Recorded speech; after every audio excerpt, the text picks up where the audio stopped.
Tu sentes que estás a fazer política através da música? Sim, sim, completamente. Ou seja, a tua música Sempre. é também uma arma política? É um instrumento de transformação política.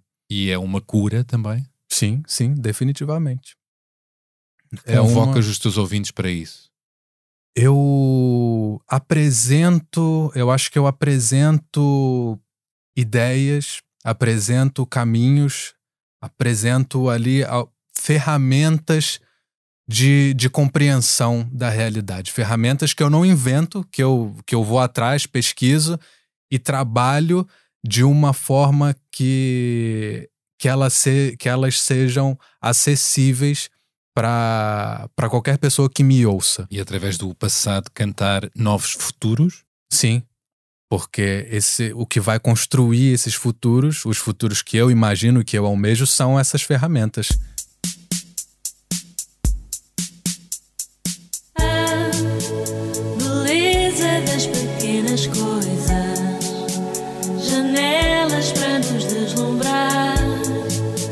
Se o mundo tem pequenas coisas, proeza de quem agarrar.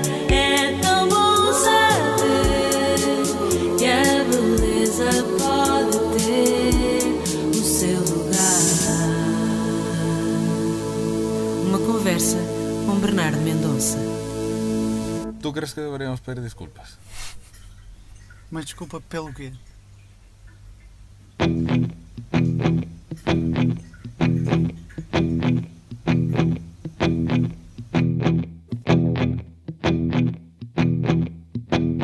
Peça desculpas. Peça desculpas. Peça desculpas, senhor presidente. Comecei a ouvir o meu convidado o ano passado com o álbum Samba de Guerrilha. Um disco que não é só um disco, é um acontecimento. É uma aula de história cantada e musicada sobre a história do Brasil ao ritmo do samba e da voz suave e açucarada de Luca Argel e das narrações cortantes de Nádia Iracema. Disco esse que tem subido aos palcos a resgatar a história política do samba, dos seus protagonistas e do papel preponderante que desempenharam na luta contra a escravatura, o racismo, o colonialismo, a pobreza e a ditadura militar. A obra de Luca é a prova de que as canções de intervenção podem ser reinventadas e são essenciais para se entender melhor o presente e alcançar um melhor futuro através de um olhar bem lá para trás, com espírito crítico, empatia e humildade. E por vezes nesse processo pode valer a pena uma nação pedir desculpa por uma questão de empatia e justiça histórica. Por isso mesmo, Luca Argel assinou há semanas uma crónica de opinião no Jornal Público intitulada Peça desculpas, Sr. Presidente. Um pedido dirigido a Marcelo Rebelo de Sousa que virou canção e que é mais endereçado ao futuro do que ao passado, como um reconhecimento das raízes de velhos problemas assentes no colonialismo português e que ainda hoje se fazem sentir das mais variadas maneiras, seja nas desigualdades de oportunidades económicas e sociais e na discriminação e no ódio com base na cor da pele. Na dita crónica endereçada ao Presidente da República, Luca chega a escrever: mas ainda que tarde, Portugal deveria pedir desculpas. Nesta frase, pedir desculpas não quer dizer mudar o passado. Também não quer dizer indemnizar, que é outro verbo e chama a outra conversa. Não quer dizer humilhar-se, autoflagelar-se, muito menos fraturar identidades. Pedir desculpas, como qualquer criança é capaz de aprender, é simplesmente um gesto de empatia, indicativo não de fraqueza, mas de grandeza de espírito. O exercício do perdão, o pedir e o conceder, talvez seja a mais central das premissas cristãs. Por isso, é espantoso que logo o país de Fátima ainda não o tenha feito. O passado colonial é ainda uma ferida que está longe de cicatrizar. Vou querer perguntar-lhe. Ainda sobre passados, Luca Argel nasceu no Rio de Janeiro, cresceu na Tijuca, não confundir com a Barra da Tijuca, bairro de classe média remediada, que outrora foi um grande pântano. Nota curiosa, Tijuca em língua tupi quer dizer água podre.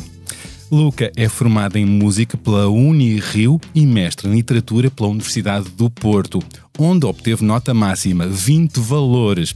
A sua tese de mestrado teve como título Meigo Energúmeno, uma leitura feminista da poesia de Vinícius de Moraes, onde questionou um certo machismo e masculinidade tóxica encontrada na obra de Vinícius. Há certas músicas e obras de arte que não envelhecem bem? Vou querer saber também. Luca costuma dizer que não chegou a Portugal em 2012 para ficar. Foi ficando, e nesta ligação transatlântica tem assinado diversos livros de poesia publicados no Brasil, em Espanha e em Portugal, um dos quais foi semifinalista do Prémio Oceanos 2017, um dos prémios literários mais importantes da língua portuguesa.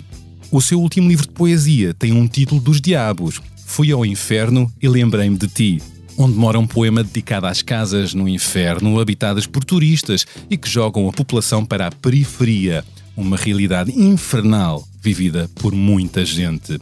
Autor dos álbuns Tipos que Tendem para o Silêncio de 2016, Bandeira em 2017, Conversa de Fila em 2019 e o já referido Samba de Guerrilha em 2021, tem dado que falar nos últimos tempos com a maravilhosa música Países que Ninguém Invade, que fez com a Kátia Mazari Oliveira, A Garota Não. E fiquem atentas e atentos ao que vem aí. Luca Argel lança agora, no próximo dia 22 de fevereiro, o novo álbum Sabina, considerado o trabalho mais solar e dançante que o cantautor luso-brasileiro já concebeu até hoje. Vou querer falar muito sobre o que vem aí. O foco é agora dirigido à memória de Sabina, uma vendedora de rua desalojada do seu posto de venda no século XIX, e entre canções e narrações evoca-se este corpo encantado das ruas e os atores e atrizes da vida cotidiana onde a história se desenrola para lá das narrativas oficiais. Por outras palavras, é um disco sobre os invisíveis sempre presentes no cotidiano da história do Brasil e não só, e que aponta para novos caminhos para que qualquer Sabina daqui para a frente possa contar a sua própria história. E tomem nota, este novo trabalho de Luca Argel é apresentado ao vivo no próximo dia 23 de março no Beleza, em Lisboa, e no dia 26 de março no Novo Ático, no Coliseu do Porto. Vamos falar sobre isto e muito mais. É na sala de podcasts do Expresso, onde arranca agora esta conversa. Olá, Luca Argel, bem-vindo à Beleza das Pequenas Coisas. Olá, Bernardo. Obrigado por teres vindo. Obrigado eu pelo convite e por esse texto incrível. Obrigado. O Expresso faz 50 anos. Celebre connosco e torne-se assinante em expresso.pt. Eu começo já por esta crónica que assinaste há semanas no Jornal Público, dirigida ao Presidente da República, Marcelo Rebelo de Sousa, e que deu lugar a uma canção chamada Peça Desculpas, Sr. Presidente. Ora bem, chegas logo a dizer no arranque desse texto que o dito pedido de desculpas deve ser mais endereçado ao futuro do que ao passado, não é? Queres dizer com isso, então, que só se resolvem velhos problemas como o racismo, as desigualdades sociais, se houver um reconhecimento de onde vêm? É claro, sim. É olhando para o passado que a gente compreende o presente e projeta o futuro. E só uma coisa, eu acho que esse texto, assim, pessoas têm a liberdade para interpretar da forma que quiserem, o texto e a canção. Mas eu não considero exatamente um texto dirigido ao Marcelo Rebelo de Sousa. É um texto dirigido à figura do presidente da República, seja ele quem for. Claro, neste momento é o Marcelo. Nesse momento é o Marcelo. Mas muito provavelmente daqui a alguns anos a canção e o texto vão continuar tendo validade, claro, para quem assumir esse lugar no futuro. E, bom, eu espero que nem seja mais necessária a canção. Pois. Espero que um dia, e não demore muito, que ela nem seja mais necessária, que esse pedido de desculpa já tenha chegado. Trata-se de um pedido de desculpas simbólico, não é? Sim. Não resolve os problemas, não é o pedido de desculpas, mas aponta para a raiz dos problemas. Sim, e um pedido de desculpas, esse poder simbólico do pedido de desculpas, eu acho ele, no caso português, importante porque pela mensagem que ele passa e pelo que ele pode mobilizar no corpo social do país, entre portugueses e não portugueses que vivem em Portugal, porque é uma mensagem de empatia que se passa, é uma mensagem de de consciência e de consideração pelos descendentes de pessoas que foram muito violentadas pelo colonialismo português ao longo dos séculos. Então, assim, esse gesto pode, eu acho, ser um primeiro passo em um longo percurso de reconciliação e de reaproximação, que, ao fim e ao cabo, eu espero que conduza a uma justiça social, uma igualdade maior em Portugal, a um fim que não sei se eu vou ver, se a minha geração vai ver, mas um fim do racismo e da discriminação racial. E o passado colonial é ainda uma ferida por cicatrizar. O que é que tens percebido ao longo destes anos e agora com este teu texto e esta tua canção? Eu acho que as reações. Sim, eu escrevi por causa disso. Eu escrevi porque eu reconheço que ainda é uma ferida não tratada, porque muitas vezes as pessoas nem sequer querem admitir que ela existe. Ainda há isso? Uma negação? Sim. Eu acho que em relação a um certo passado? Sim, ainda há muitos portugueses em estado de negação. Eu gosto de fazer uma analogia com aquela coisa das fases do luto. Começa na negação, mas você vai passando pelo um desespero, por uma tristeza, por uma consciência, até no fim chegar à reparação. E eu acho que ainda uma boa parte da sociedade portuguesa está numa fase de negação. Em relação aos aspectos negativos da história do colonialismo português, do Império Português. Ou seja, a maior parte, muitos portugueses ainda estão agarrados à narrativa romântica. A glorificação desse passado. Das invasões, as chamadas descobertas, ensinadas ainda nas escolas, não é? E a expansão, a ideia dos bons colonizadores que se misturam de forma suave, não é? Esse sorriso. São tão bons que até se misturam com os outros, né? Não se segregam, mas a narrativa luso-tropicalista, né? Em outras palavras, é o que a gente está falando aqui. E isto é muito problemático porque isso nega a história foi, não é? Isso é problemático porque apaga as violências que aconteceram ou relativiza essas violências, e quando a gente faz essa relativização, a gente tem muito mais dificuldade de encontrar o legado dessas violências no presente.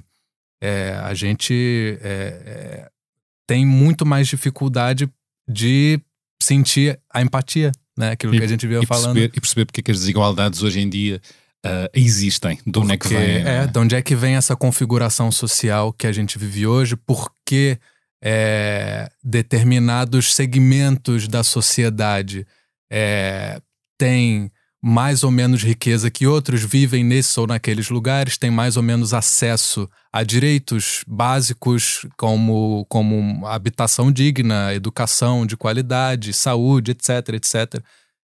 Quais são mais presos, né? As prisões. Sim. E por quais crimes, enfim. Existe uma série de fatores que estão distribuídos de forma muito desigual pela sociedade, e quando a gente vai ver aqueles que são sempre os mais prejudicados, eles têm certas coisas em comum. Então, houve uma circunstância histórica que determinou essa distribuição de riqueza e de acessos e de privilégios na sociedade. Isso tem uma razão de ser. Tem um ponto de partida. Tem uma razão de ser, no sentido de que tem uma origem identificável e que a partir do momento que a gente tem consciência dessa origem, a gente se municia de argumentos melhores para advogar políticas que remediem, pelo menos. Para intervir, para criar mudança, não é? Mais justiça, não é? O teu disco, Samba de Guerrilha, partiu de uma vontade de mudar este estado de negação que dizes que existe em Portugal em relação ao seu passado? Sim. Eu acho que o samba de guerrilha, ele, apesar de ser uma reflexão muito centrada no Brasil, ele também diz respeito a Portugal, porque a história por razões óbvias, não é? Sim, muita coisa que a gente hoje tem no Brasil e encara como sei lá, vícios políticos, vícios de relações, problemas de relações sociais no Brasil. Esses problemas todos que eu estava falando aqui já, que existem em Portugal, existem no Brasil em uma escala assim muito mais intensa. A chegada de Bolsonaro ao poder Isso. também ajudou a esse disco, Samba de Guerrilha?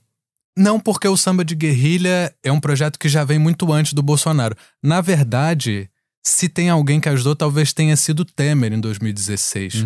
Quando aconteceu o golpe contra a Dilma, foi que apareceu a oportunidade de eu começar a desenvolver o Samba de Guerrilha como um conceito, não como um disco, mas como um conceito que tomou várias formas. A primeira forma foi uma espécie de concerto falado, um concerto conversa.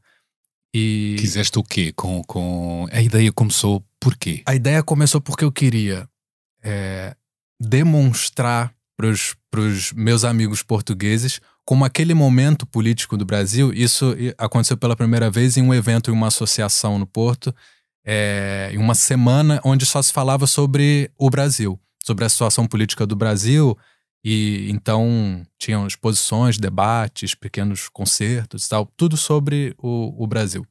E eu queria, com a minha intervenção nesse evento, tentar demonstrar como que a ruptura democrática que aconteceu em 2016 no Brasil, ela na verdade foi mais uma continuidade do que uma ruptura. A ruptura estava acontecendo nos últimos 10 anos, a partir da eleição do Lula em 2012, uma certa ruptura muito suave ainda, mas com certos padrões civilizacionais do Brasil que são completamente calcados no que é a ideologia colonial, de exploração, de desigualdade e tudo. E o que aconteceu em 2016, quando se derrubou o governo da Dilma, foi abrir as portas para que aquelas velhas elites e os herdeiros daquela aristocracia colonial se recolocassem numa posição de poder político que eles sempre tiveram foi antes. Quando se preparou o caminho para Bolsonaro. Exatamente. E o Bolsonaro chegou na esteira dessa quebra nessa interrupção de uma escalada civilizacional que o Brasil vinha fazendo.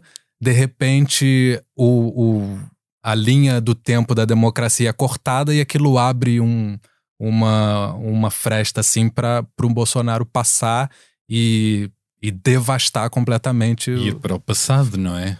É um recuar. Exatamente. Um recuar no tempo, no pior sentido. É uma porta ali que se abriu, que já estava meio que se fechando, e ele foi lá e derrubou de novo, e aquele passado retornou com a força avassaladora.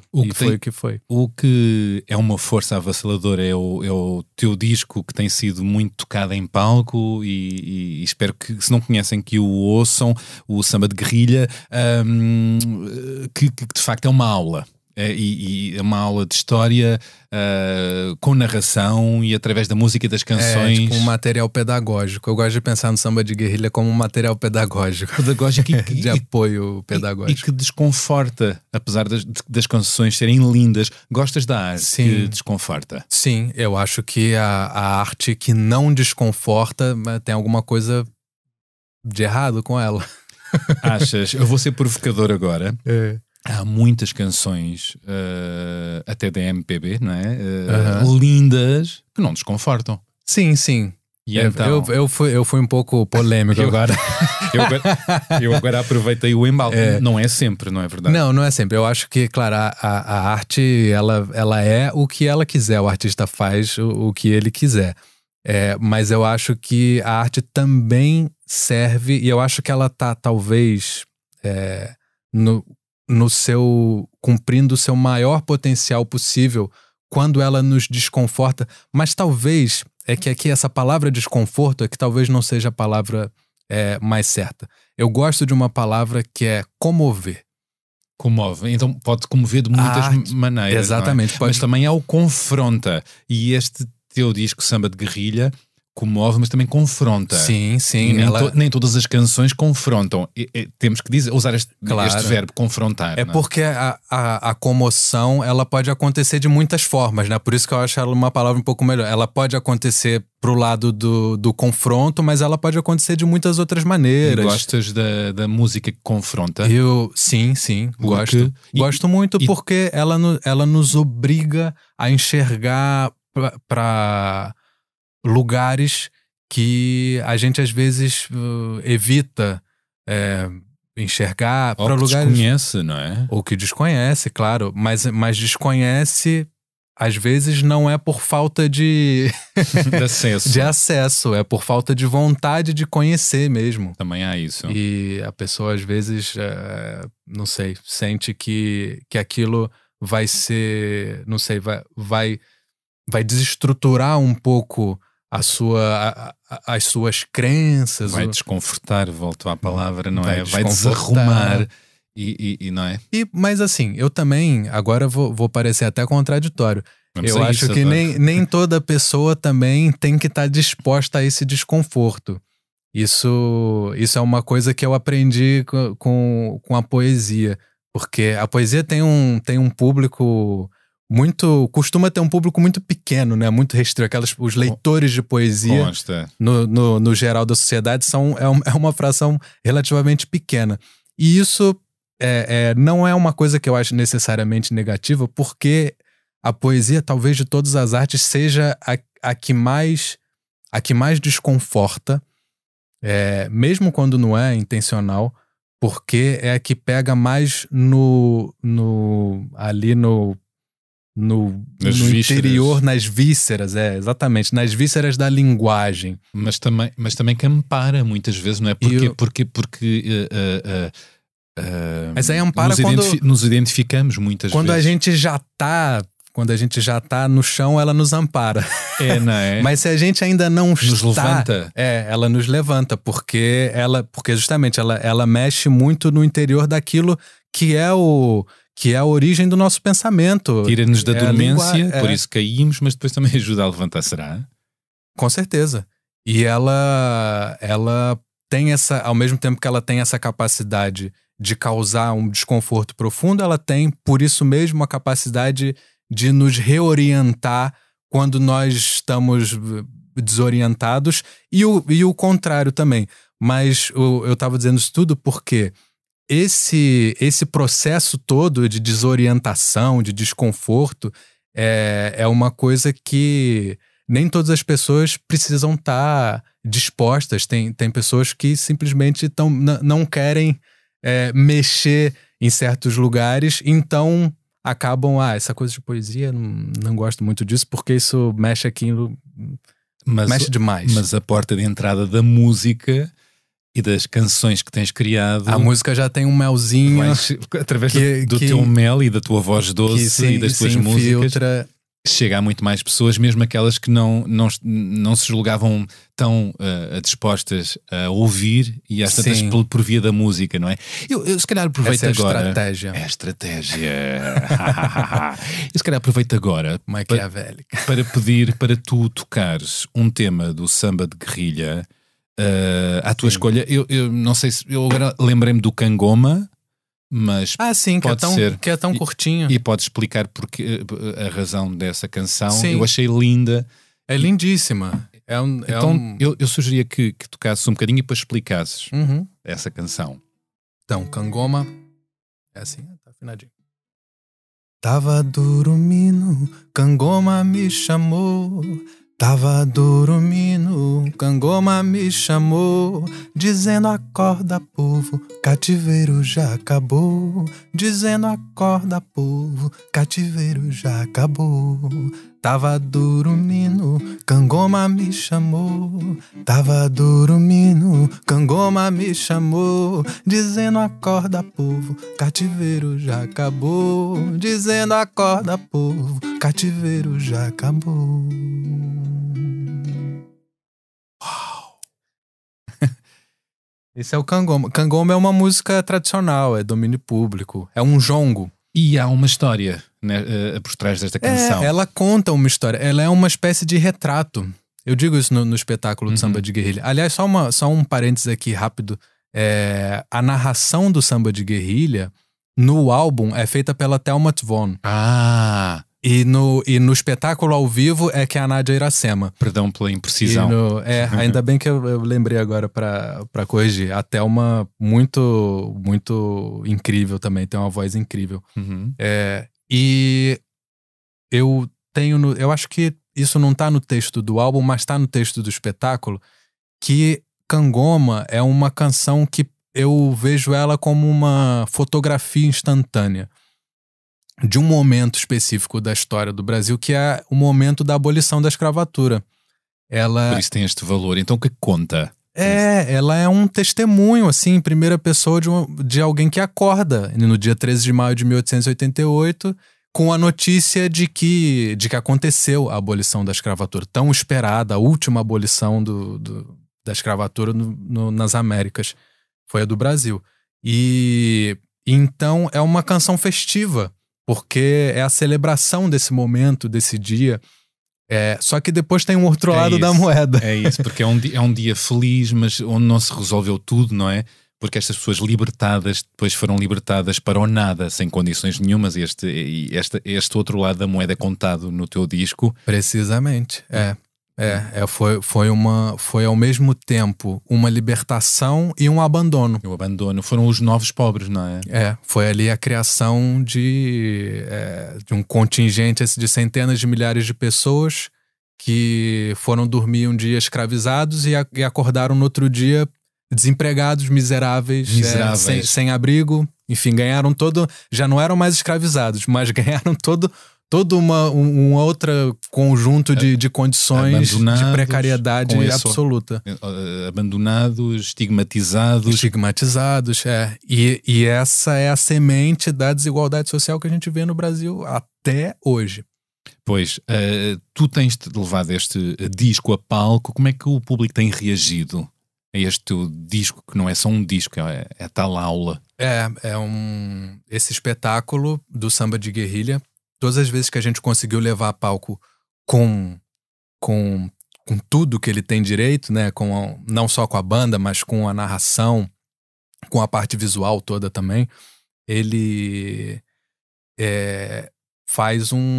ele tem um impacto muito grande. É sempre um momento muito forte ali para nós no palco e para quem tá assistindo. Depois os relatos que eu recebo são de pessoas que saem de lá muito emocionadas, choram muito durante o espetáculo e assim, de uma forma geral, a grande maioria das pessoas sai comovida, né, de uma forma positiva, porque aprendem muito, refletem muito, isso é incrível. Mas também há ao contrário, que eu ia perguntar. Sim, há vozes e reações de resistência? Não são vocalizadas, mas sempre tem ali um ou dois que saem a meio do espetáculo. Saem. Acontece. Desconfortados e irritados, não é?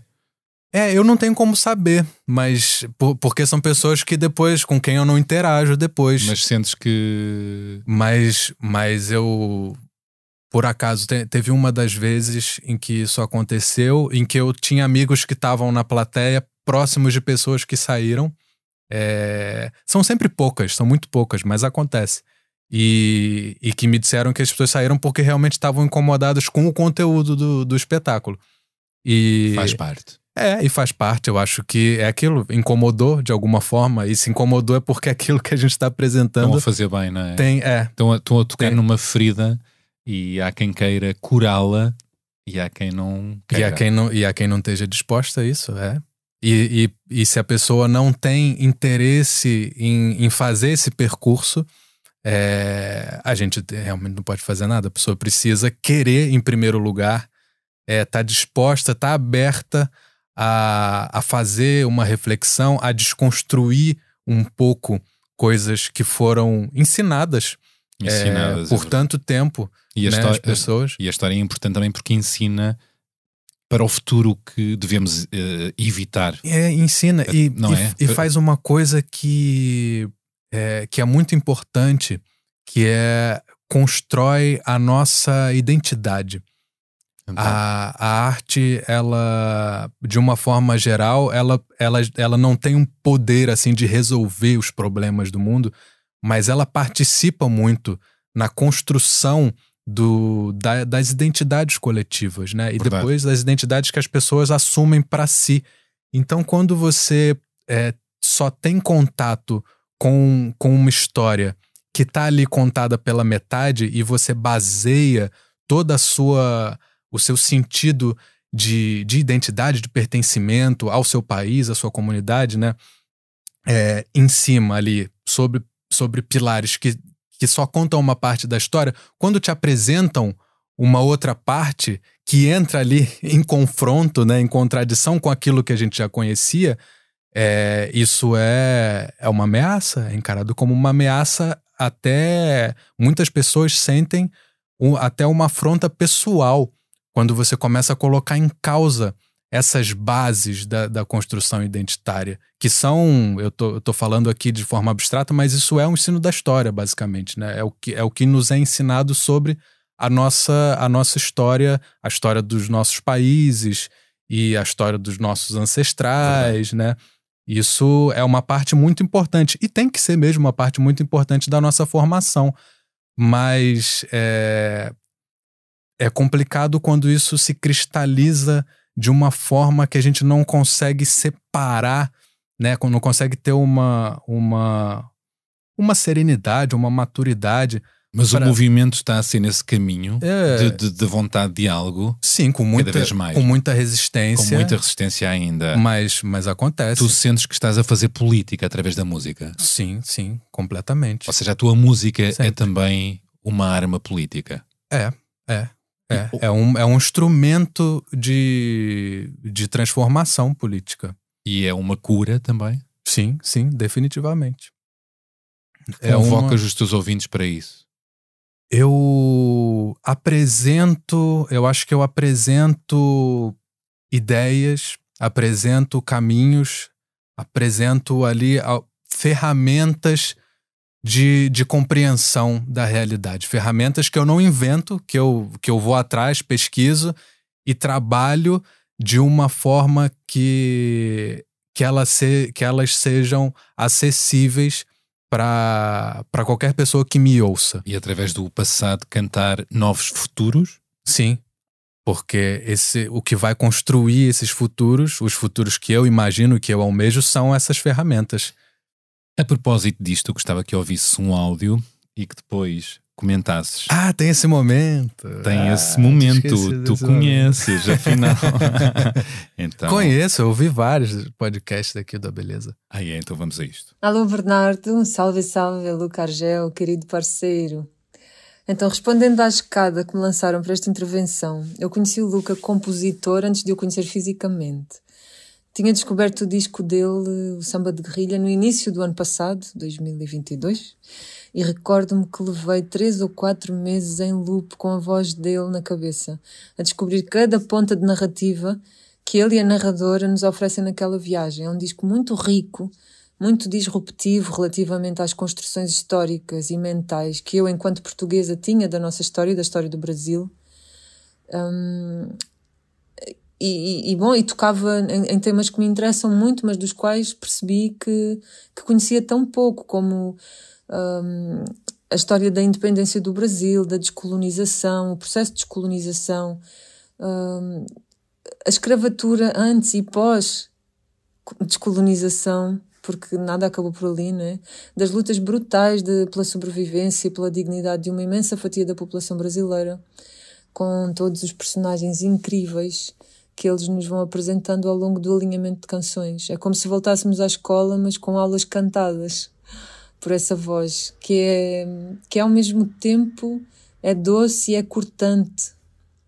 É uma característica muito interessante que o Luca tem. E eu acho que é cortante pelos temas, não é? Que ele fala, pela palavra que ele usa.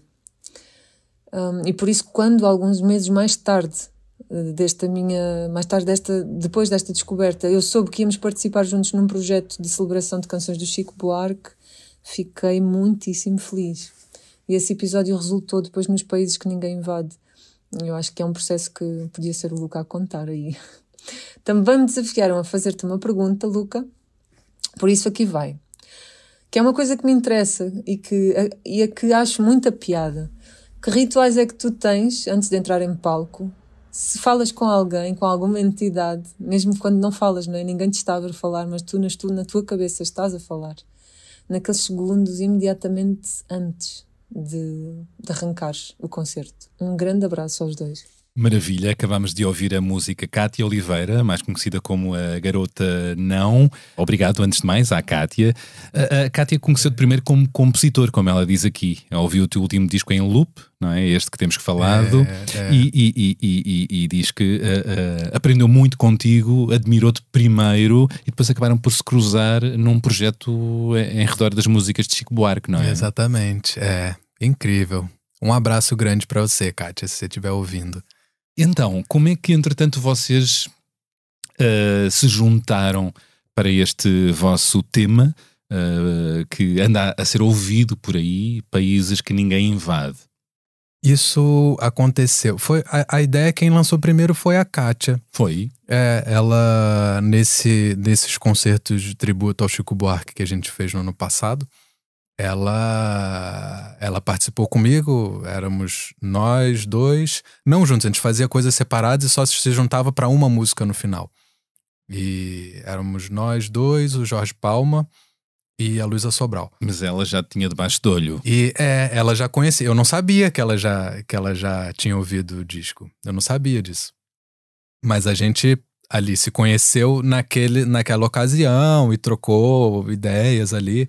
E no segundo, foram 2 dias de concerto. No segundo dia, ela comentou assim, muito despretensiosamente: vamos, quem sabe, fazer um tema junto um dia e tal, o que você acha? E eu achei a ideia incrível. Ela contando, eu já ouvi ela contando essa história. A questão é a tua versão. A minha versão é tipo: que incrível essa ideia, vamos fazer, claro. Mas eu senti que ela não ficou com essa impressão. Pois, porque ela consta que tu não deste muita importância. Ela ficou com essa impressão. A impressão que tu disseste, pois, sim. Mas é porque deve ser o meu jeito. Eu tenho um jeito, sei lá, muito blasé, talvez. Reagir de uma forma muito pouco entusiasmada. Mas isso é verdade. Os meus, a Priya, teclista da minha banda, ela diz: o Lucas, ele tá muito nervoso, ele... Fica blasé, fica distante. Não, você não consegue. Ela disse: eu fico muito nervoso, eu fico assim. Se eu tô muito feliz, eu fico assim, tipo, do mesmo jeito. E qual é o jeito? É o jeito que eu sou sempre, aparentemente, né? Isso a impressão que eu acho que as pessoas falam, que tem uma amplitude assim de demonstração de emoção muito estreita. Portanto, talvez para ator não daria, não é? Eu acho que não, com certeza não. Acho que seria um desastre como ator.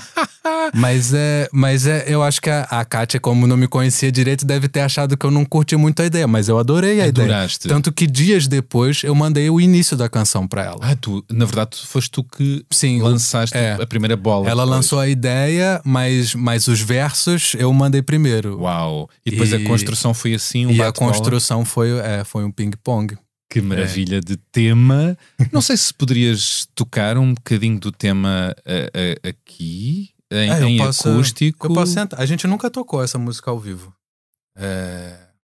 Como é que talvez soará? Eu possa até passar uma vergonha de errar coisas da letra. Mas eu acho que, sei lá, pelo menos o começo. Isso.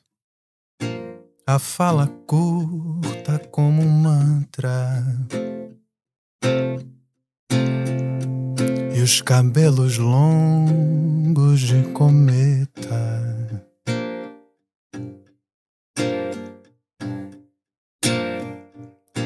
Aí, tá vendo? Já esqueci a segunda parte. Mas isto faz parte. Este lado verdadeiro é eu muito gosto bonito. tanto desses 2 primeiros versos e a Kátia gostou também. Acho que eu mandei os versos certos pra ela. O que é que tu sentes com esses versos? Eu fiquei muito. Eu lembro que eu tava muito tempo com esse verso na cabeça dos cabelos longos de cometa. É muito bonita a imagem. É uma imagem Tá tão o rica. poeta. Eu não sei, não lembro como ela surgiu, mas eu gosto muito dessas imagens que fazem a gente olhar pra cima, olhar pro infinito. Tu és mais de olhar para cima do que olhar para baixo? Ou em frente? Eu acho que... isso é uma boa pergunta. Não, eu gosto muito de olhar pra baixo também e ver as pequenas coisas, né? mas eu gosto quando a gente consegue fazer consegue reconhecer o infinito, assim, o gigantesco dentro ali de um grãozinho de arroz. Que lindo. E essa imagem dos de cabelos longos é uma coisa tão trivial, é uma coisa que passa na rua, você vê pessoas de cabelos longos, e é uma coisa tão pessoal e própria, né, íntima. Também muito sensual. Mas e tem uma sensualidade, tem ali tem qualquer beleza, coisa uma energia. dos cabelos longos, mas de qualquer jeito, ainda assim é uma coisa muito humana. E só que quando chega o cometa, os cabelos longos de cometa, aí os cabelos se transformam em uma coisa cósmica. Cometeste, né? uma poesia. Cometi uma poesia. E a poesia invade-te ou tu vais atrás? Como é que é? Acontece-te? Ela acontece, mas para que ela aconteça, é preciso estar disponível para ela. E tu tens momentos em que estás ou estás sempre disponível para a poesia? Não estou sempre, mas tento estar o máximo possível. E quando ela acontece, eu tento estar assim preparado para não deixar ela escapar. Geralmente eu consigo. E tens que estar de determinada maneira? Não. Ela surge... Deitado, de lado, com a luz a bater na cara? Ela geralmente acontece nos momentos mais inoportunos. Por exemplo, assim. Maria Teresa Horta contou assim também, que às vezes está à meia da noite e tem que se levantar porque há um poema que lhe aconteceu. Como é que é contigo? Geralmente um dos momentos menos convenientes vêm as melhores ideias. Por exemplo, alguma coisa essa de estar... Não à meio da noite não acontece. Mas logo antes de dormir, quando a gente já tá assim embaladinho, já tô quase dormindo, aí de repente vem uma ideia. Isso já me aconteceu várias vezes. Eu penso, e a preguiça? Que bom, mas que merda, que agora eu vou ter que que eu vou ter que acender a luz, pegar uma caneta ou telemóvel, tomar nota, porque se eu não fizer, e aí eu vou perder o sono. Porque se eu não fizer isso, eu tenho certeza que no dia seguinte eu não vou me lembrar. E o que é que acontece mais? Deixas o poema ir ou vais atrás do poema? Não, eu e vou vai atrás. Eu vou atrás. Vais. Eu vou. Porque sabes que é uma relíquia que surgiu, não é? Porque é um pequeno milagre. Ele não volta. Mesmo que depois, no dia seguinte, eu perceba que nem era tão bom assim. Também acontece muito.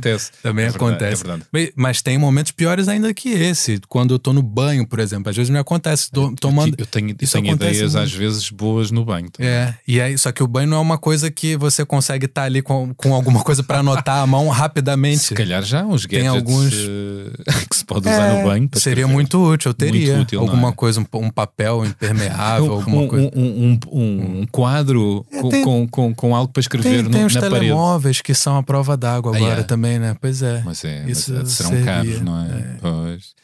Não sei. Não me esqueci da pergunta da Kátia, não é? E vamos a ela. É que rituais tens antes de entrar em palco, se é que tens algum? Falas com alguma entidade antes de arrancar um concerto? És místico? Eu sou um pouco místico, mas com a coisa do palco, não muito. Tem momentos muito especiais. Vai ser assim, quando eu fizer o primeiro concerto do próximo disco, por exemplo, vai ser um momento especial. Quando eu fiz O primeiro espetáculo do Samba de Guerrilha também foi um momento especial. E aí eu ritualizo um pouco mais.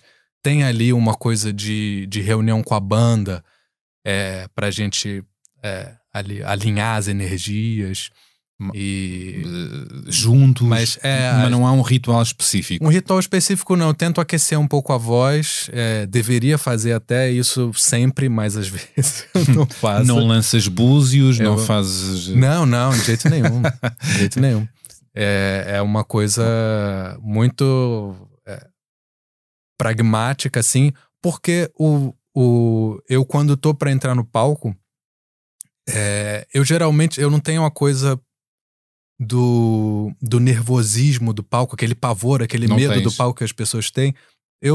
É muito raro ter, às vezes acontece, mas é raro. Eu tenho muito mais pavor de tocar na sala da casa de uma pessoa com 3 pessoas me assistindo. Eu fico muito mais nervoso. Mas uma multidão não te assusta? Não te apavora? Eu também nunca toquei pra multidões assim de estádios de futebol. Nunca me aconteceu, mas já toquei no Coliseu do Porto, acho que foi talvez, ou no Altice Arena também, não, mas se bem que esse não foi no principal. Enfim, eu já toquei em palcos até bem grandes, mas não, esse pavor não, tua praia. Não me ocorre. O palco é um lugar, pra mim, eu acho que isso talvez seja uma coisa um pouco estranha, talvez eu seja uma pessoa um pouco estranha por causa disso.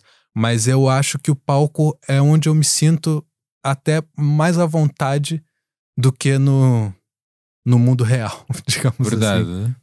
Eu acho que eu me sinto mais me sinto mais peixe dentro d'água quando eu tô no palco tocando do que no dia a dia, do que quando eu saio dele. Sentes-te desconfortável no cotidiano? É muito mais, não me sinto desconfortável no cotidiano, mas eu acho que eu me sinto definitivamente menos à vontade do que eu me sinto no palco. O palco, ele é... um superpoder. Ele é uma espécie de proteção. Eu acho que ele... É claro que isso é tudo uma coisa que tá dentro da nossa cabeça. Ele não é uma proteção na prática de nada. Mas as pessoas têm uma visão do palco, e muitos artistas, talvez a maioria dos artistas que eu conheço, tem essa impressão de quando estão no palco estão mais expostos, né? E claro, faz todo sentido. Porque estão ali todos os holofotes e muitas pessoas ao mesmo tempo olhando pra você.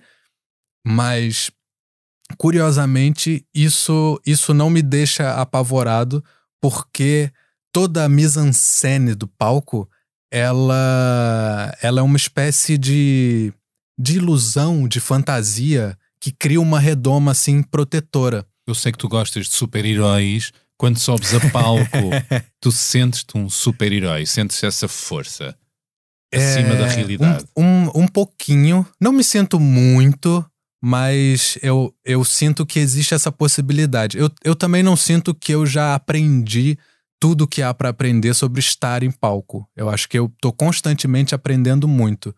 Mas, com certeza, o palco, ele é ali ele é um elemento, assim, um lugar que pode, quando o artista sabe, conceder superpoderes.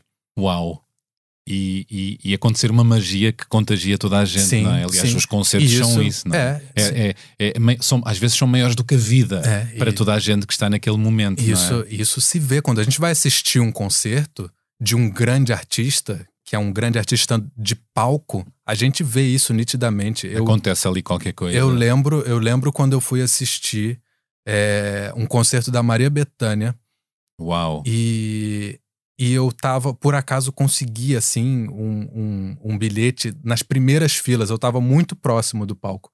E quando ela entrou em palco, o que eu vi ali não era o ser humano, era um super qualquer coisa, era uma super heroína, uma super, sei lá, entidade, uma coisa. E ela, o tempo todo no concerto, durante várias vezes, me emocionou profundamente com um poder que é o poder da presença, um poder que ela sabe usar no palco. O palco concede a essa pessoa a Maria Bethânia, mas também a vários outros grandes artistas de palco, é esse poder que é meio que de hipnotizar as pessoas, de levar as pessoas para onde elas quiserem. Ela é uma deusa, não é? A Bethânia em palco, uau. Exatamente. E eu lembro muito que eu tive até a oportunidade no final do concerto de ir falar com ela. Conseguiste? Enfim.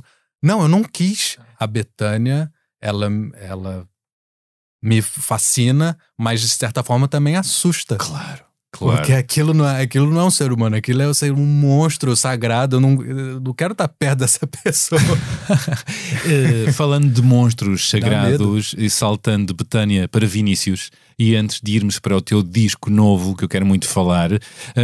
Tanto assunto, né? É verdade. Queria falar deste teu meigo energúmeno, uma leitura feminista da poesia de Vinícius de Moraes, esta tese de mestrado que tu tiveste, que te valeu 20 valores. Pois é, corre essa. É mito ou é corre verdade? Essa fofoca. Não, é verdade. É uma fofoca verdadeira, não é? É verdade. É incrível, espetacular. E pegas num monstro sagrado da música brasileira para desconstruir e problematizar as suas canções, a sua poesia, que percebeste nela. E basta pensarmos um bocadinho, e nós também chegamos a um pouco lá, a um certo machismo, uma certa masculinidade tóxica, não é? Sim, sim. Uma coisa que eu aprendi durante a tese, né? O que existe ali na obra do Vinícius, no que diz respeito à masculinidade, é a expressão de um tipo de masculinidade, de modelo de masculinidade, que era hegemônico na época do Vinícius e ainda é hoje em dia, mas está sendo muito mais questionado hoje em dia do que era, e talvez seja um pouquinho menos hegemônico, apesar de ainda concentrar muitos privilégios e muito poder.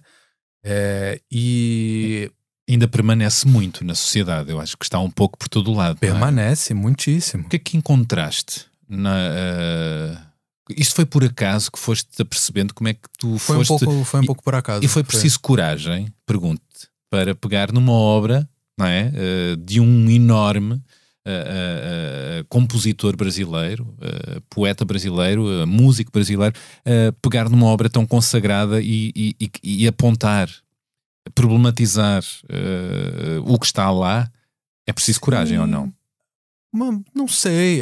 Ousadia. É preciso alguma ousadia. Sim, é preciso alguma ousadia, mas eu acho que, sei lá, tudo que eu me proponho fazer, eu acho que exige um pouco de ousadia. Porque todas as coisas boas, eu acho, e instigantes, exigem um pouquinho de ousadia. E eu não sei, eu tenho talvez uma característica que eu gosto de provocar.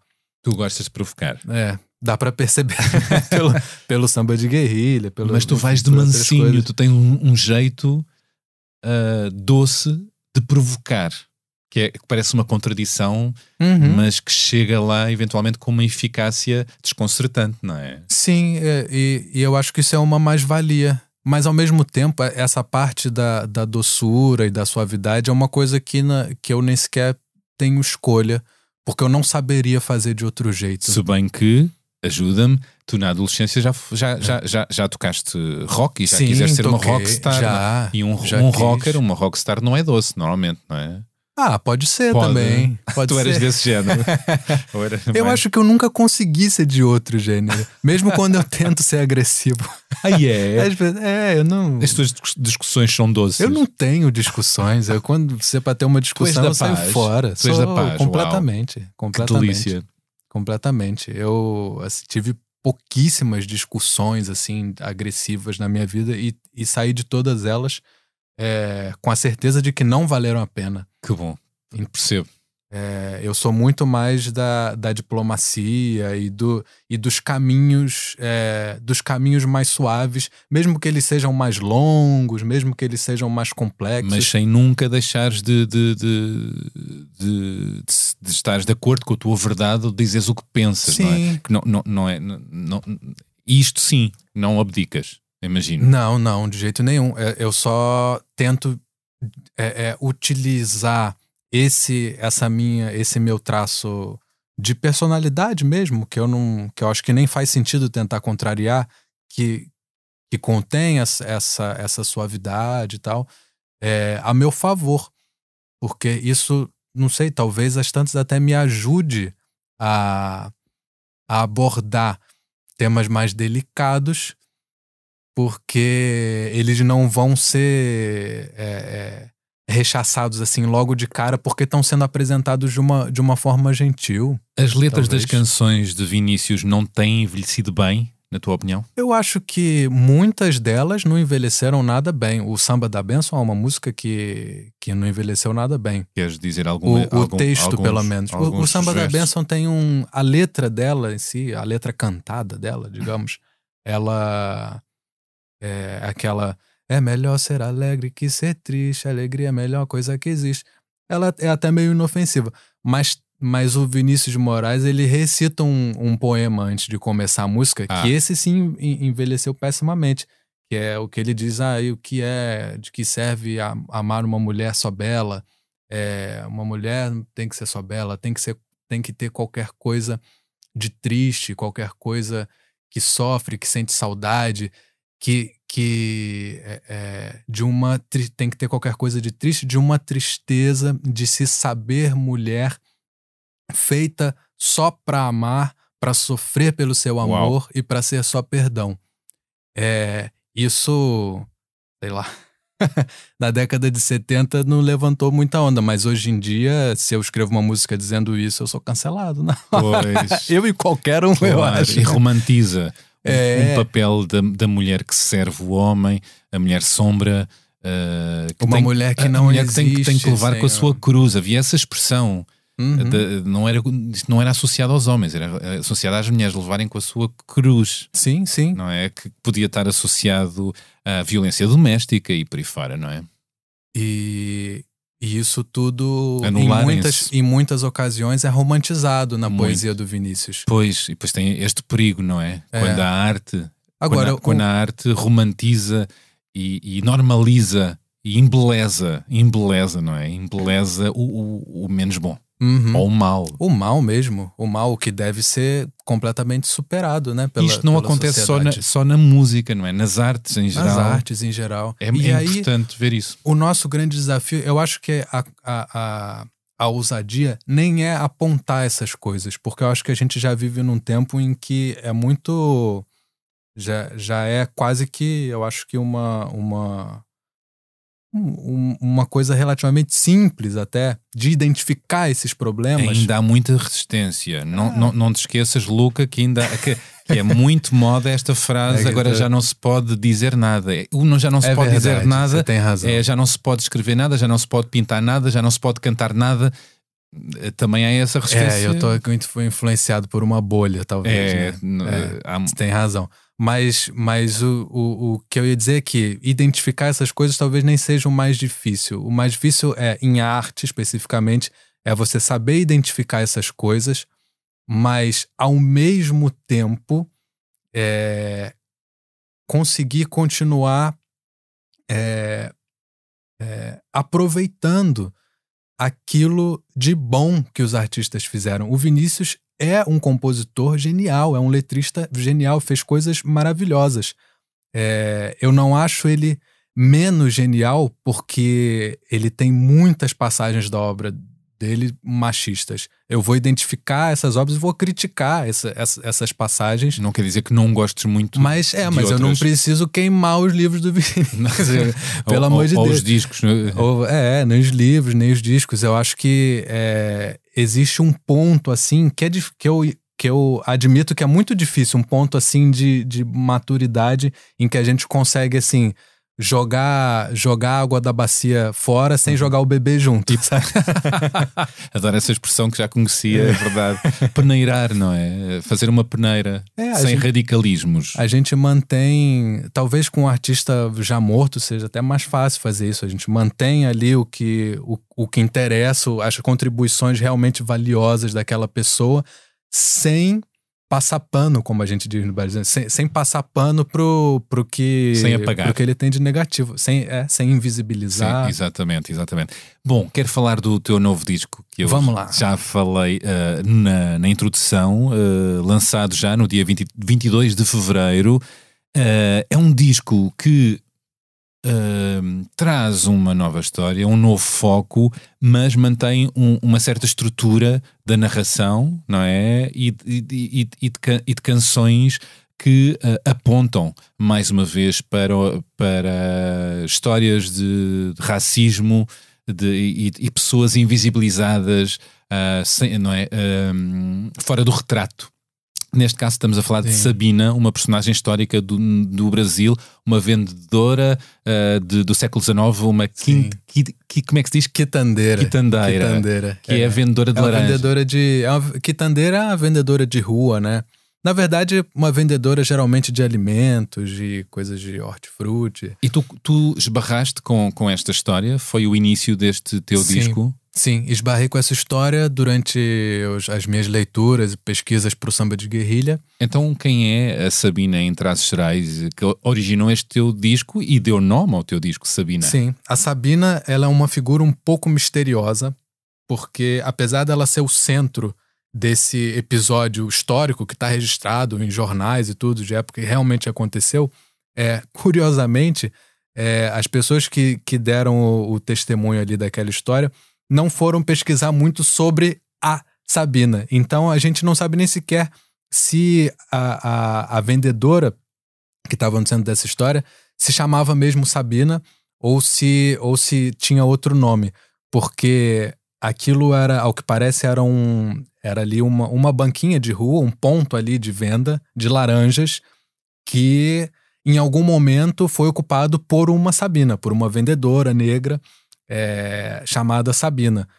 E o que pode ter acontecido é que esse ponto era partilhado com outras vendedoras também, mas era conhecido mas todas eram meio que conhecidos como Sabina, ou aquele era o lugar da Sabina, enfim. E houve um momento,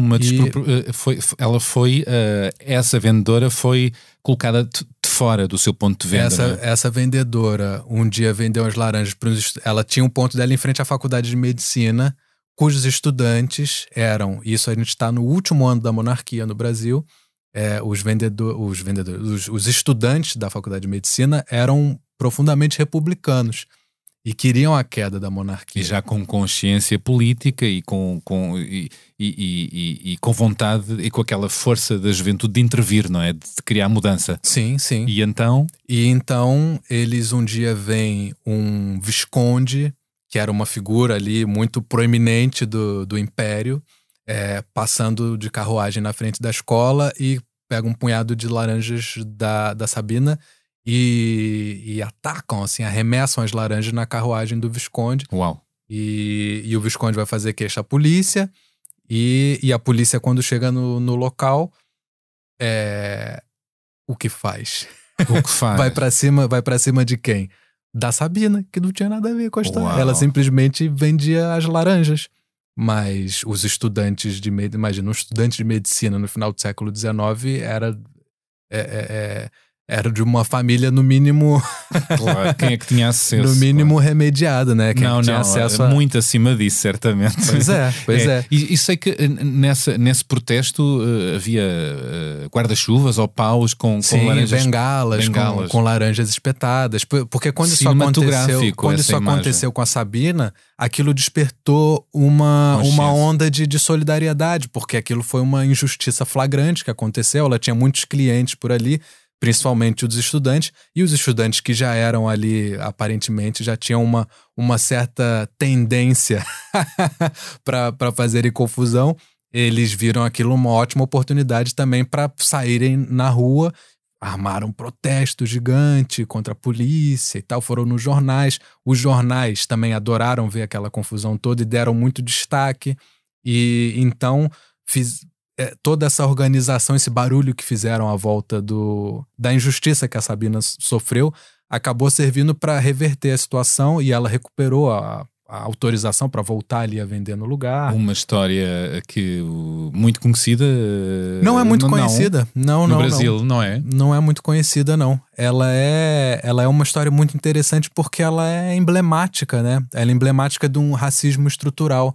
Você tem ali um embate entre duas forças políticas ricas, brancas, né? Entre duas elites, uma elite monarquista e a elite republicana. E, no final das contas, a grande prejudicada por essa guerra entre elites é a mulher negra. E através desta história voltaste aos temas que tens trabalhado. Aos mesmos temas, e fizeste este disco lindo que vai ser agora, que eu ouvi, vais descascando e contando a história por vários prismas e de várias maneiras, e tem canções e narrações desfiando esta história, mas também desfiando uma certa realidade que perspassa os tempos e que ainda hoje existe no Brasil, não é? Sim, sim. Os tais invisíveis, não é? Que fazem parte do cotidiano. Continuam fazendo parte do cotidiano nas ruas do Brasil todo, principalmente das grandes cidades.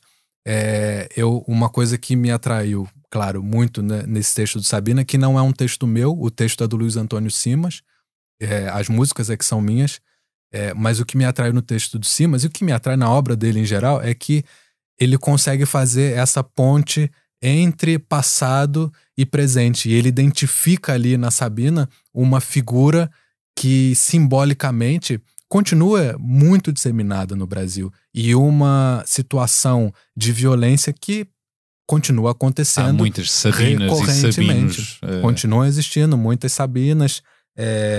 A forma da própria polícia atuar na cidade continua muito parecida, são sempre os mesmos que são presos, os mesmos que morrem. E isto foi em 1889. E 89, entretanto já passaram uns 130 anos. Não é? E ainda assim a realidade permanece muito parecida, não é? Continua muito parecida e continua assim com as histórias se repetindo com quase 2 séculos, com 1889. Pois, quase 2 séculos, senti muitos, é isso. Ia-te pedir para tu tocares uma das canções deste teu novo disco, Sabina. Eu vou tocar um tema assim, nem vou pensar muito, vou tocar só porque é um dos, talvez seja o meu preferido e é o que me vem assim à mente. Se chama Gêmeos. Vivem dentro de mim 2 demônios rivais, um vai ao botequim, outro à casa dos pais, um estuda latim, o outro só lê jornais. Quando o dia é ruim,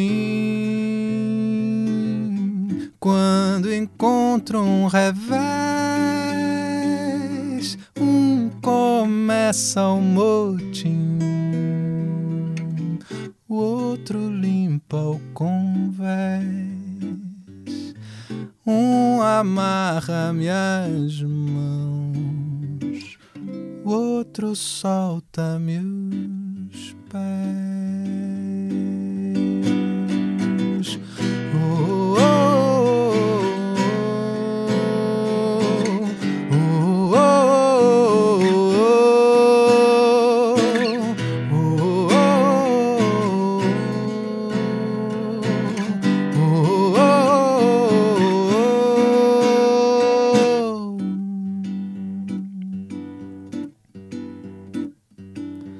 como os vou separar se tem vozes iguais? Um é o fundo do mar, outro é beira do cais, um nem quer começar, outro quer 10 finais.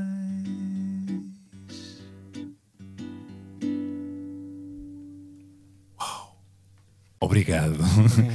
Também é por estes momentos que eu faço este podcast. Obrigado. Vão ter a oportunidade de ouvir este tema e muitos outros muito em breve e em palco, não é? Porque em palco, há agora 2 datas, não é? Muito em breve, no final de março. 23 de março no Beleza. Verdade. E em Lisboa. E 26 de março lá no Novo Ático do Coliseu do Porto. Tens provado que o samba pode ser muita coisa, não é? Há uma ideia de que o samba é carnaval, o samba é muita coisa. O samba é dor, o samba é guerrilha, o samba é luta, o samba é vida. O samba é sobrevivência, o samba é história, é memória. O samba é memória. Testemunho. O samba surgiu entre os povos negros, não é? No Brasil, não é? Sim, é um fruto da diáspora africana no Brasil. Talvez o traço cultural mais importante do Brasil, pelo menos musicalmente, eu acho que sem dúvida é o acontecimento, assim, o gênero mais significativo da cultura brasileira é o samba, porque ele meio que se infiltra, né, em todos os outros gêneros da música brasileira, naquilo que elas têm de africanidade. E uma das missões assim que eu assumi para mim com o samba de guerrilha foi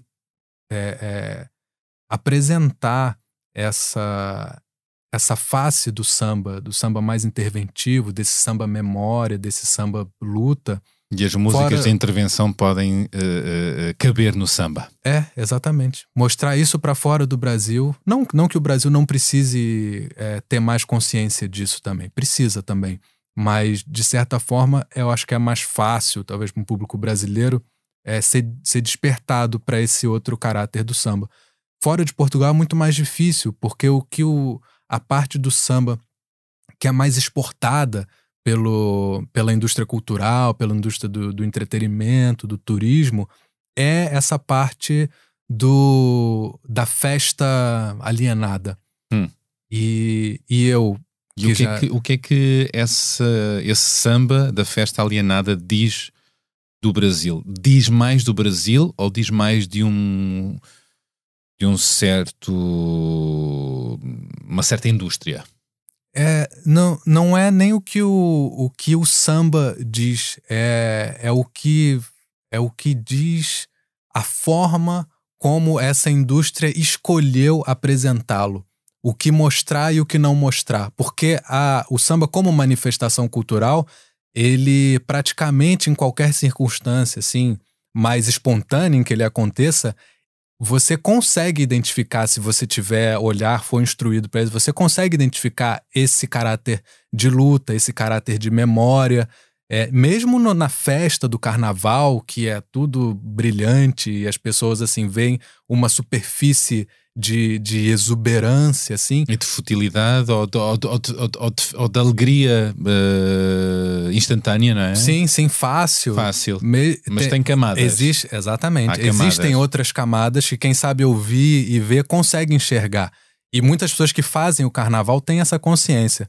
Mas... Pois, porque o próprio carnaval tem isso, não é? Tem essas outras camadas. Sim, pode ter. O carnaval é uma festa altamente subversiva. Mesmo na sua origem, é uma festa de inversão de papéis sociais, né? É quando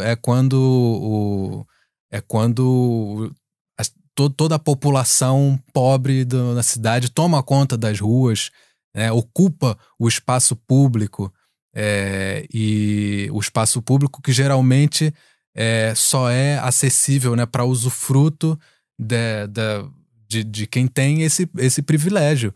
E mais do que nunca é a liberdade dos corpos, a liberdade sexual, a liberdade musical. Há muito mais do que em qualquer parte do mundo. O carnaval no Brasil, eu nunca vivi o carnaval no Brasil, há que dizer, eu estou a falar de cor, mas a falar com conhecimento à distância, percebo isso, não é? Tu já viveste certamente muitos carnavais lá, não é? Sim, sim. Isso também, não é? Já. O carnaval de rua no Brasil, as festas todas de rua no Brasil, elas são elas têm esse apelo muito, muito grande à liberdade e são... E tem essa leitura, essas camadas de leitura que são muito interessantes, né? Também há dor, lado sombra. Eu acho que talvez no carnaval não tenha muito espaço para um lado, sei lá, melancólico, digamos. Mas, ao mesmo tempo, não significa que as pessoas dentro delas não estejam sublimando essa melancolia. É isso, o lado ali... sombra não pode estar espelhado naquela exuberância de repente. Com certeza. Talvez, certeza. Não é? Eu acho que é uma coisa assim inversamente proporcional, assim, o sofrimento que a pessoa tem no resto do ano e a alegria que ela demonstra no carnaval tem a mesma amplitude, assim. Que intuímos a amplitude do resto perante a amplitude de repente que surge ali, não é? Pois é. Como libertação, não é? Sim. Exorcizar é a palavra, não é? E tem muitas camadas ali por baixo. E tem uma coisa interessante no carnaval também, que é você também usa aquela grande confraternização pública, assim, de ocupação de ruas lotadas e aquelas multidões para se diluir no meio ali sei lá, se transformar num grãozinho ali meio invisível no meio de um mar de gente. Você deixa de ser um indivíduo e se torna um pedaço de coletividade, assim, um pedaço de purpurina. Meio vivo. Um pedaço de purpurina que está sendo soprada aí pelo vento e você se deixa levar simplesmente. Eu um dia gostaria de ser esse pedaço de purpurina numa festa do Carnaval no Brasil. Ainda até apanhar um voo esse fim de semana. Você ainda chega a tempo. Este ano não sei, mas gostaria. Falemos ainda deste teu disco Sabina, que é um disco que vai ser... na versão disco em vinil, em CD, também é um livro de banda desenhada. Banda desenhada. E em palco vai ter uma configuração na linha do samba de guerrilha, ou não? Por enquanto não, mas o Sabina, ele... Como eu achava que a história ela tinha um potencial visual muito grande, eu resolvi bancar a ideia de editar em banda desenhada também. Porque é uma história muito extraordinária e muito visual. Pois dava um filme, dava uma série da Netflix, dava muita coisa. Olha, fica a ideia. E certamente daria uma banda desenhada. E eu fiquei um pouco fixado com isso. E é engraçado que esta banda desenhada tem um traço muito antigo. Os bonecos são muito de época. Sim. Verdade, não é? Isso foi o Alan Matias, que é o artista que produziu a banda desenhada toda de cabo a rabo. Ele é incrível, um artista muito novo Alan do Rio de Janeiro. Matias. Procurem o Alan Matias nas redes, no Instagram. Desenhista extraordinário e também... Que desenhou, na verdade, a capa do teu disco, não é? A capa do disco é uma variação da capa da banda desenhada. Onde tu estás na capa, não é? Onde eu tô ali, disfarçado. O pessoal da banda. Identifiquei logo, na verdade. Ali no meio do protesto da Sabina. Mas o que vai acontecer no palco não é o muito parecido com o samba de guerrilha, vai ser uma cara de concerto mais normal, clássica, não vai ter a parte de narração da história, de certa forma porque ela já está coberta pela banda desenhada e pelo disco também, claro, e também porque o samba de guerrilha, ele como espetáculo encenado, ele ainda tem uma sobrevida longa, Ele se transformou numa entidade autônoma que não depende mais de mim, do meu nome pra acontecer. Ah, é? Não. E esse sempre foi o meu desejo. Que bom. Porque o samba de guerrilha, ele nem sequer é um álbum autoral. Eu escrevi os textos, mas as músicas são regravações, né? São versões de sambas, alguns bem antigos até. E a mensagem do samba de guerrilha continua a fazer sentido. As músicas já estavam aí, vão continuar aí. E o espetáculo, eu tenho a intenção de continuar apresentando ele em paralelo. Tens esses dois espetáculos e por isso queres apresentá-los de maneira diferente. O samba de guerrilha não é mais um espetáculo do Luca Argel. Não, é o samba de guerrilha, é um espetáculo em si. E eu tenho meus discos que eu vou lançando paralelamente. Eu tenho o meu próprio caminho que se bifurca ali. E um dia, quem sabe, até outras pessoas peguem no samba de guerrilha e façam. Passas o testemunho. O que interessa é o conteúdo, que a mensagem seja transmitida. E este samba de guerrilha e este Sabina dá vontade de ouvir, reouvir, reaprender. A ideia porque é há muitos detalhes, há muitas subtilezas que importa escutar com atenção. Vamos dar música à nossa conversa? Vamos. Mais música, aliás. Que músicas é que trouxeste que podemos ouvir agora? Mais? Eu primeiro queria trazer essa música que a gente já referiu, obviamente. com a Garota Não. A minha parceria com a Garota Não, Países que Ninguém Invade. Agora, na versão gravada. Sim, na na versão em que eu não me esqueço da letra. Então, que coisa que ridícula, eu só lembrei 2 versos, depois me deu uma branca. E bem, foi um pequeno teaser, foi maravilhoso. Então, lança a música. Vamos ouvir Países que Ninguém Invade, de Luca Argel e a Garota Não. Muito bem, uau, vamos a isto. A fala curta como um mantra e os cabelos longos de cometa. A vida lenta feito um tantra. Maravilha, que belo tema mesmo. E mais, o que é que podemos ouvir mais? Então, eu trouxe também um tema que teve aí nos meus ouvidos. Na verdade, um disco que me inspirou pro Sabina, musicalmente. Vários discos me inspiraram muito pro Sabina. Esse foi um deles. É um disco de um compositor brasileiro relativamente novo. Relativamente não, ele é novo. O Zé Manuel, que eu admiro muitíssimo. Ele é um compositor maravilhoso, tem uma voz linda, toca piano lindamente e lançou um disco que pra mim foi o melhor disco do ano de, se não me engano, 2020. Acho que é um disco chamado Do Meu Coração Nu. E esse tema se chama, ele tem um nome um nome estranho pra quem não conhece. Se chama Adupé Obaluayê. Que quer dizer o quê? Em Yorubá Adupé significa obrigado. Obrigado Obaluayê, que é o nome de um orixá do candomblé, Obaluayê. E eu não sei, talvez seja o orixá do Zé Manuel, e é a última faixa do disco em que ele agradece a esse orixá uma série de coisas. E o que me encanta muito nessa música é um arranjo, acho que o arranjo é do maestro Letieres Leite, em que ele transforma o piano dele praticamente num instrumento assim de percussão. É uma música muito, muito cheia daquela africanidade que a gente falava que existe no samba, mas não é um samba, é um outro gênero. Arrancada de um arrancada de um piano que depois é acompanhado por uma banda completa e tal. Então vamos ouvir, lança a música. Vamos lá. Adupé Obaluayê, de Zé Manuel. Vamos a isto.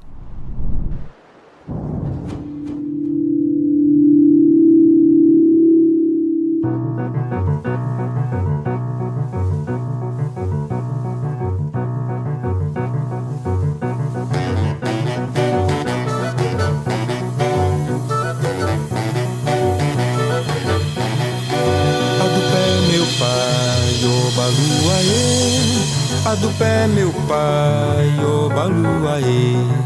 Adupé meu pai, Obaluayê. Adupé meu pai, Obaluayê. Muito bem, e qual é a terceira música? E a terceira música é uma música portuguesa, não queria deixar de trazer uma música portuguesa, é claro. E não podia deixar de dizer do Zé Mário Branco. Claro, um dos nossos grandes autores de canções de intervenção. Sim, sim. Grande compositor. Sim, é figura maior da nossa música. É uma figura maior da língua portuguesa para mim. É uma das grandes referências que eu tenho para escrita de canção. É o Zé Mário Branco. E o Zé Mário, além de tudo, é um artista muito importante no meu percurso pessoal. Sim. Porque pouco antes do Zé Mário falecer, um ano ou nem isso, foi editado um CD de tributo a José Mário Branco. E eu gravei uma música. Eu sou o único artista brasileiro que participou desse tributo a José Mário Branco. E qual foi o tema que... Foi a Queixa das Almas Jovens Censuradas, que é um dos meus temas favoritos dele, que eu de vez em quando até toco em concertos. Eu amo essa música. A letra é da Natália Correia, a música que é do Zé Mário Branco. Deixa-me despentear este momento, se me deixares, por favor, para tocares um pouquinho esse tema que tu dizes que costumas tocar. Não foi esse que eu escolhi, mas a gente pode fazer. Tocamos um bocadinho e depois lançamos outro? Pode ser. Pode ser, é bem despenteado, mas...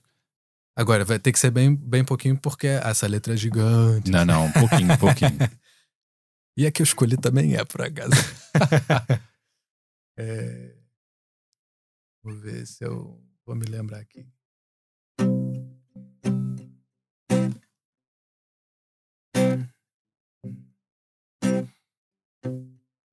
Dão-nos um lírio e um canivete, e um acolhe pra ir à escola, mais um letreiro que promete raízes, hastes e corola.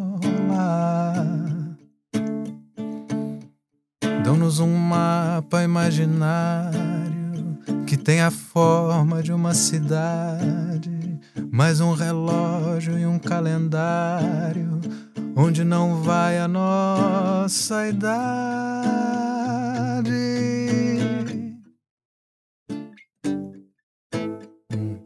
Dão-nos um nome, um jornal e um avião e um violino, mas dão um animal que espeta os cornos no destino.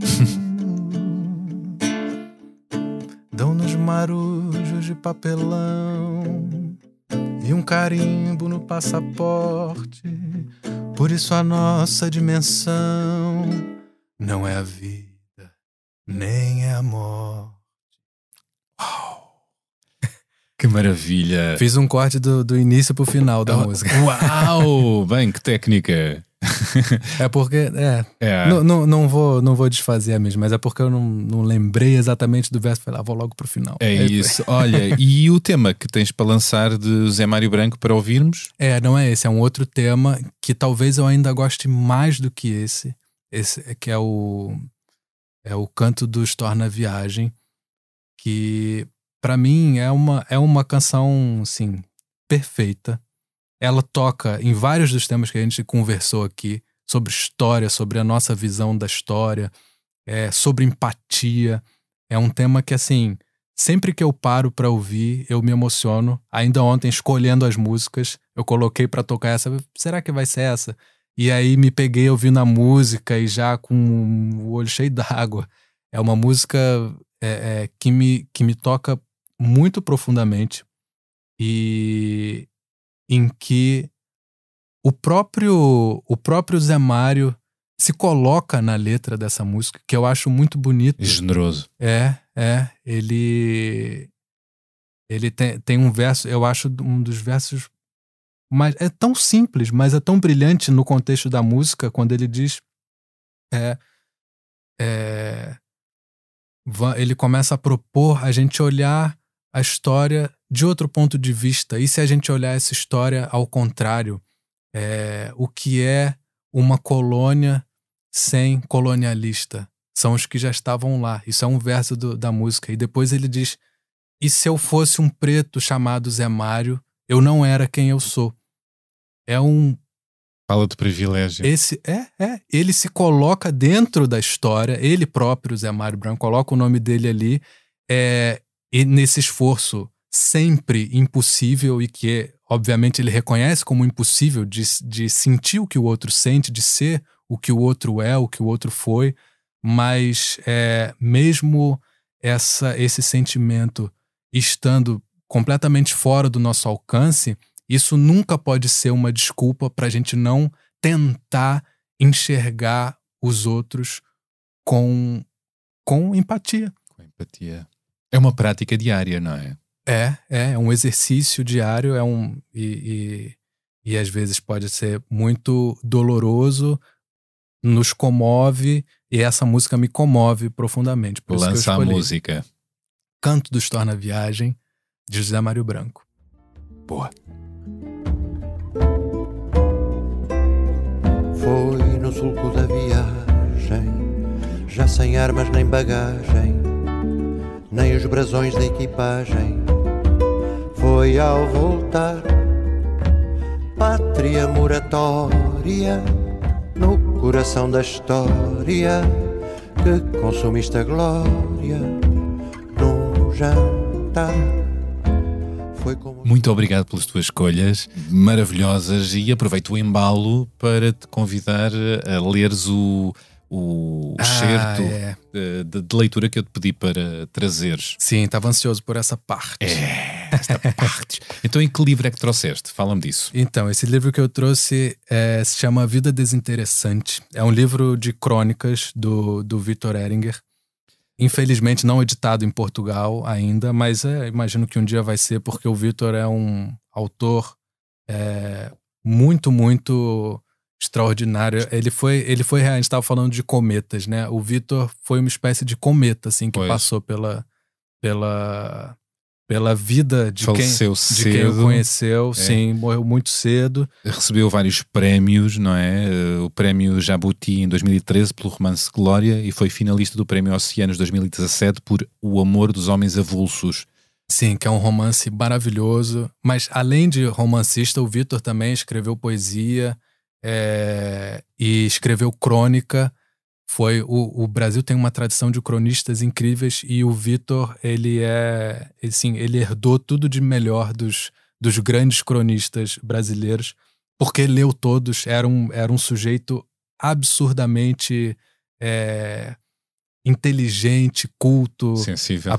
Sensível, apesar de ser muito novo. Isso é uma coisa que sempre me espantou no Victor. E eu tenho um carinho muito especial pelos textos do Victor, porque eu conheci, fui amigo dele e tinha várias coisas em comum com ele que me deixavam, assim, orgulhoso.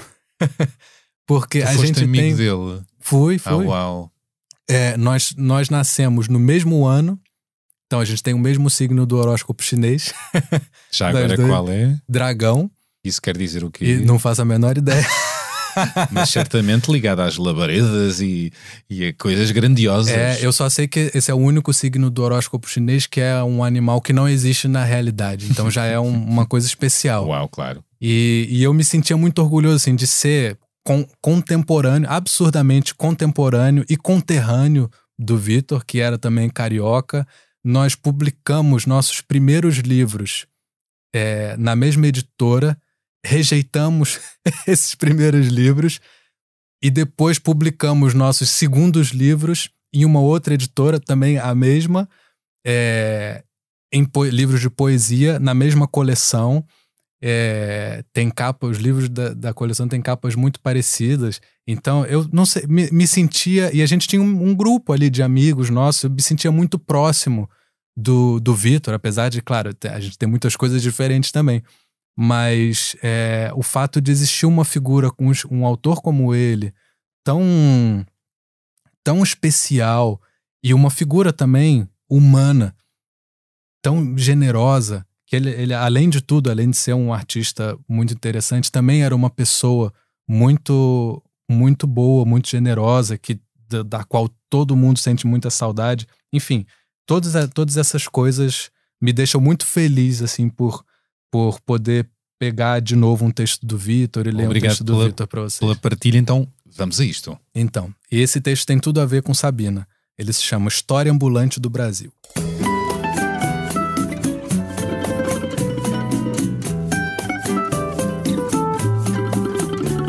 Eu lembro. Todo dia na saída do colégio, lá estavam eles. Vendedores de balas, chicletes, pipas e CDs falsificados, churreiros e pipoqueiros com seus carrinhos misteriosamente iluminados. Onde ficava a tomada? À espera das crianças. Nunca falhavam. Se um faltasse, outro tomaria o seu lugar. Por isso, jamais houve escassez de pipoca na minha infância. Descobri cedo que, onde há mais de 30 pessoas reunidas, lá estará o vendedor ambulante. O ambulante é uma testemunha privilegiada do Brasil. Atravessa a história de carnaval a carnaval, cerveja, cerveja, 1 é 3, 3 é 10. De manifestação pró a manifestação contra, de jogo do Fla a jogo do Flu, camisa, camisa, camisa. O ambulante que vende catuaba na porta do estádio hoje é o mesmo que oferece bandanas com o nome de estrela pop na entrada de um show, o mesmíssimo que distribui lulas e dilmas infláveis para os revoltados da Paulista, máscaras e vinagre aos moleques anarquistas. O ambulante é o espírito da história brasileira. Ele se esgueira pelo estômago das grandes convulsões nacionais e tenta sair ileso. Adapta-se, comercia e vive. É gambiarra encarnada em gente, desde os fruteiros coloniais, passando pelo vassoureiro gritando na primeira página do Memorial de Aires, e os pipoqueiros da minha infância, até os cambistas e vendedores de milho nas estações de metrô presente. Milho quentinho, curau purinho. O ambulante é o nosso judeu errante, eterno e esperto. Antes de tudo, um esperto. Imagine como não seria um livro de história do Brasil do seu ponto de vista. Que coisas viu e que opiniões tem essa criatura quase invisível e sempre presente.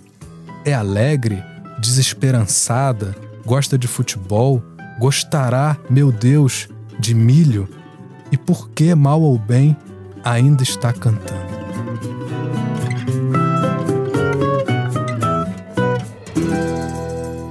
Obrigado. Tão bem lido. Obrigado. Tão bem lido. Bem, tens aí matéria de interpretação nessa parte dos vendedores. Belíssima crónica. Captei muito essa imagem. Como seria um livro do ponto de vista de um vendedor, não é? É incrível, de rua. Olhando para agora, tu que tens um olhar tão atento e sensível e empático, também provocador. Qual a notícia mais recente que te desassossegou, que te inquietou? Nossa, eu vi uma notícia ontem de que a Cláudia Simões, no processo dela contra os polícias que a espancaram, ela também vai ser arguída como ré por ter supostamente agredido os polícias também. Uau, eu não sei de onde tiraram defendido. isso. Eu não sei que tipo de pessoas, que tipo de justiça é essa, sinceramente. É a mesma justiça, são os mesmos tribunais que têm mão severa para muitas mulheres agredidas, que sofrem violência doméstica. E não tão severa para os agressores. Também há isso. Não é a realidade toda, mas ainda hoje acontece. Uhum. E por isso é um sistema estrutural que, como vimos, acontece na polícia, não é? Manifestações de racismo, mas estruturalmente existe também, eventualmente, e certamente, racismo nos tribunais. Sim, sim. Não é, Luca? Sim, na justiça, de uma forma geral. A vida tem sido boa para ti? Sim, sim.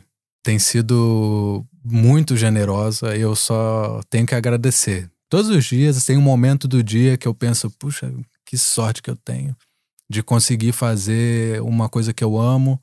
Meu trabalho dá muito trabalho, não tem folga, nem lembro da última vez que eu tirei férias para nada, mas assim,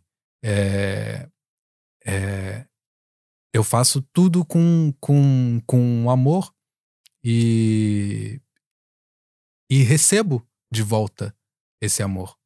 Das pessoas que me acompanham, das pessoas que trabalham comigo, e consigo até viver disso. É difícil, dá trabalho, mas é um privilégio extraordinário. E ainda por cima tem a oportunidade de transmitir para as pessoas coisas que eu acredito, transformar um pouquinho a vida das pessoas ali em algum momento. A pessoa vai num concerto, vai num espetáculo de samba de guerrilha, aprende alguma coisa com aquele espetáculo. Com as tuas músicas procuras transformar também a vida dos outros, a história? Sim, não. É possível uma canção fazer isso? É possível, um disco fazer isso? É possível, sim, com certeza. Quantas pessoas que não têm a vida transformada? Eu tive a minha vida transformada por alguns discos, sem sombra de dúvida. Mas nem precisa ser nesse nível assim de intensidade. Pode ser simplesmente aquela coisa que eu falei da comoção. Porque a comoção é o mover, é o colocar em movimento, né? E é um mover que a gente se move junto, né? A comoção, eu me movo na direção daquela pessoa e faço ela caminhar comigo durante alguns minutos ali em alguma direção. Tu comoves-te muito? Tem dias. Ou nem tanto? Sim, amigo, tem coisas... Eu não me comovo com tudo. Acho até que... Não sei, mas se calhar toda pessoa assim, né? Tem certos assuntos, tem certas coisas que me comovem muito mais do que outras. E não quer dizer que sejam mais ou menos importantes. Mas coisas bonitas me comovem, coisas bem feitas, coisas relacionadas a alguns assuntos. Esses assuntos que eu trato, né, nos meus trabalhos me comovem profundamente, me emocionam, me tocam. Por isso que eu trabalho sobre eles.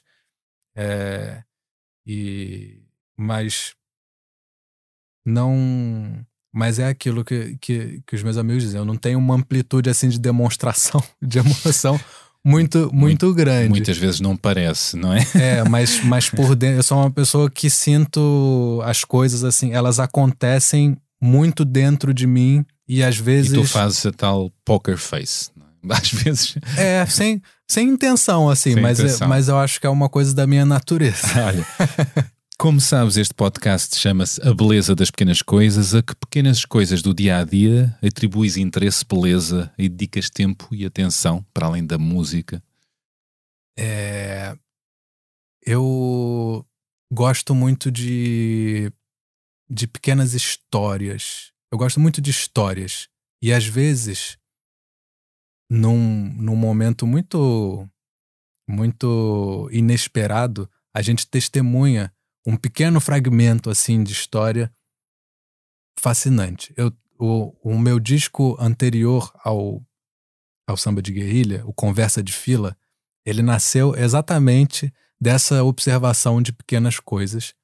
E o título do disco e a música, né, que vai dar nome ao disco, ela nasceu de uma situação absolutamente ali comezinha, assim, que não teria a menor importância, que era uma fila. Eu estava numa fila de embarque no aeroporto e alguém, que eu não vi quem foi, deixou cair o passaporte no chão, ou o bilhete de identidade no chão. Assim, que importância tem isso, né? No grande esquema das coisas. E a pessoa que estava na minha frente na fila viu primeiro que eu ali o cartão no chão e percebeu que obviamente era alguém que estava mais adiante na fila, saiu do lugar dela e foi com o cartão na mão olhando para o rosto das pessoas até o início da fila, procurando a dona do cartão, era uma senhora. E eu tava ali atrás, eu tava assistindo essa cena acontecer. Vi a pessoa, ela tá procurando agora, será que vai encontrar e tal? E lá encontrou a pessoa lá na frente da fila. Ou quem é que jogou, ou quem é quem. Exatamente. E aí, devolveu o cartão e começaram a conversar. E eu tava longe, eu não ouvi a conversa, mas eu fiquei observando aqui, olha que interessante, que ficha essa cena aqui, que ninguém nunca mais vai lembrar. E eu tô assistindo aqui de camarote. Atento a esse detalhe. E achei super bonito, tão bonito que quando eu sentei no avião, quer dizer, antes de sentar, quando eu estava ainda na fila, caminhando e tal, eu comecei a pensar, o que será que essas pessoas estão conversando? E aí começou a me surgir a letra da música na cabeça, que virou a música chamada Conversa de Fila. Olha que lindo, pois é. E que deu a música de um dos teus discos, não é? Anteriores. Obrigado por esta conversa. Foi muito bom. E obrigado, eu também gostei muito. Recordo que este teu novo disco, Sabina, será apresentado ao vivo no próximo dia 23 de março no Beleza, em Lisboa, e no dia 26 de março no Novo Ático, no Coliseu do Porto. Agora procurem, apareçam, comprem os bilhetes e... Apareçam, estamos todos muito ansiosos para mostrar esse disco para vocês. É isso. Obrigado. E terminou assim este episódio com o músico Luca Argel. Espero que tenham gostado e sintem um ar da vossa graça. Enviem críticas, sugestões, façam-se ouvir, ativem as notificações e partilhem o podcast com a malta boa que vos rodeia. Se quiserem, enviem-nos o e-mail para abelezaDasPequenas-Coisas@empresa.pt. É sempre bom ler-vos, ouvir-vos, saber o que pensam. Como sabem, o genérico deste programa é uma bela criação da Joana Espadinha e a edição áudio deste podcast é do João Martins. As fotografias são do José Fernandes. Volto para a semana com mais uma pessoa convidada. Até lá, já sabem, pratiquem a empatia e boas conversas. O que é que esse sorriso quer dizer, Luca? Eu estava só à espera dessa pratiquem a empatia. A gente falou tanto disso, né? É verdade, é verdade. Por isso estás aqui também. Por isso estou aqui. Obrigado. Obrigado eu.